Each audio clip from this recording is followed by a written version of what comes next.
కరీంనగర్ లో మీడియాతో మాట్లాడుతున్న బీజేపీ రాష్ట్ర అధ్యక్షుడు శ్రీ ఎన్ రామచంద్రరావు.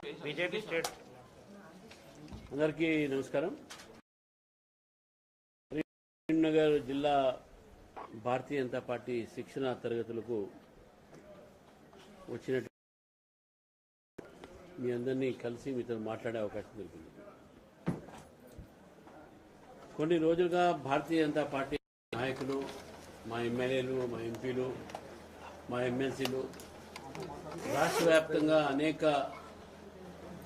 ధాన్య కొనుగోలు కేంద్రాలు సందర్శించడం జరిగింది. మరి వారి యొక్క రైతులు పడేటటువంటి గోస, వారి కష్టాల్ని ప్రభుత్వం దృష్టికి తీసుకురావడం జరిగింది. దురదృష్టవశాత్తు ప్రభుత్వము మేము ఎక్కడికి వెళ్తే అక్కడికి ముందు అధికారులను కలెక్టర్తో సహా వాళ్ళని పంపించి బలవంతంగా రైతుల దగ్గర ఆ ధాన్యాన్ని రైస్ మిల్లర్లకు షిఫ్ట్ చేయటము, తొందరపడి వాళ్ళకు మొన్నటి వరకు బ్యాగ్స్ కూడా ఇవ్వలేదు, గోరి సంచులు వాళ్ళకి ఇచ్చేసి గోరీని నింపి రైస్ మిల్లర్ దగ్గర పంపించడం జరిగింది.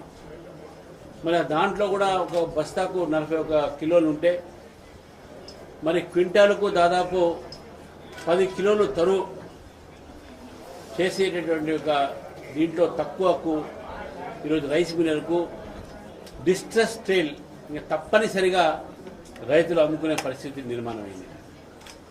ఎంఎస్పీ ధర ఉన్న తర్వాత కూడా కేంద్ర ప్రభుత్వం ఇచ్చిన తర్వాత కూడా రాష్ట్ర ప్రభుత్వం ఒక చేయబట్టి వాళ్ళ ఒక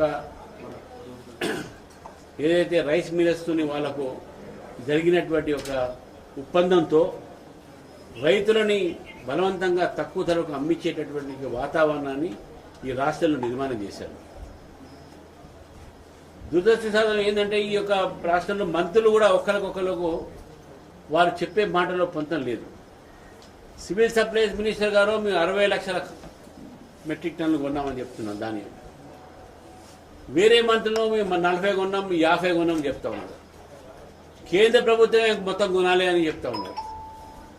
దీని యొక్క ప్రొసీజర్ ప్రకారం కూడా రాష్ట్రం అయితే ఎంతైతే కొంటుందో ఆ కొనేటటువంటి యొక్క ఇండెంట్ ముందు కేంద్ర ప్రభుత్వం పంపించిన తర్వాత వీళ్ళు కొన్న ప్రతి ధాన్యానికి, ప్రతి బస్తాకు, ప్రతి ఒక్క దబ్బడంకు, సూత్లీకు అన్నిటి కూడా కేంద్ర ప్రభుత్వము వారు రీఇంబర్స్మెంట్ చేస్తారు.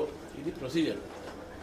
కానీ రాష్ట్ర ప్రభుత్వం దాన్ని కూడా ప్రజలకు చెప్పకుండా కేంద్రమే కొనాలి, మేమెందుకు కొంటాం అనే మాటలు మాట్లాడి రైతుల్ని, ప్రజల్ని తప్పుదారి పట్టిస్తూ ఉన్నారు. రైతుల సమస్యను పట్టించుకోకుండా రైతులకు తప్పుదారి పట్టించి రైతులని బలవంతంగా తక్కువతో అమ్మించి ఈరోజు రాష్ట్రంలో మరి అబద్ధాలు కూడా ఆడుతున్నటువంటి ప్రభుత్వం ఇది.